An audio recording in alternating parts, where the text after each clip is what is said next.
Top spot in the World Rugby rankings is up for grabs this weekend in the Rugby Championship, as the Springboks could concede the number 1 ranking to the All Blacks or Ireland. The opening round of the tournament sees South Africa host Australia at the iconic Ellis Park Stadium in Johannesburg on Saturday, with the later kickoff seeing Argentina host the All Blacks in Cordoba.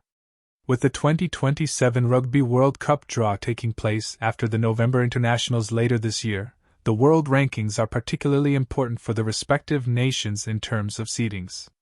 With the help of World Rugby, we take a look at the weekend's permutations. Rankings permutations. Rassie Erasmus men standing at the summit of the rankings is under threat, as they are likely to concede top spot in the event of a defeat or a draw to Australia in their first game of their title defense. A stalemate in Johannesburg would mean that the All Blacks would have to beat Argentina later in the day to return to the summit for the first time since November 2021. If the Wallabies claim an upset, then a draw will be enough for New Zealand to leapfrog the Springboks. Third-placed Ireland are not in action this weekend but can still benefit from the opening round of the Rugby Championship results if there are upsets.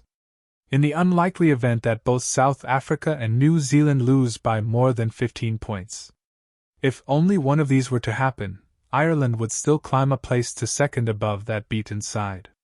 World Rugby boss, we've banned Rassie Erasmus twice, but we need brilliant innovators like the Springboks coach. A victory by any margin for the Boks will see them retain their number 1 ranking, despite the fact that the world champions are unable to improve their rating due to the 10.70 points difference between the teams before home weighting is factored in. This is because New Zealand can only gain a maximum of 0.45 rating points for beating lower-ranked Argentina, and they currently trail South Africa by 0.72 points. There are possible movements elsewhere in the rankings, as Argentina will oust Australia from 6th place, which would be enough for a band 1 place come the RWC 2027 draw in December, if Australia are beaten and they avoid defeat against New Zealand. A draw for Australia away to the world champions would have the same impact if Los Pumas are victorious over New Zealand for the first time on home soil. Argentina cannot fall any lower than 7th this weekend, even with a heavy loss to New Zealand.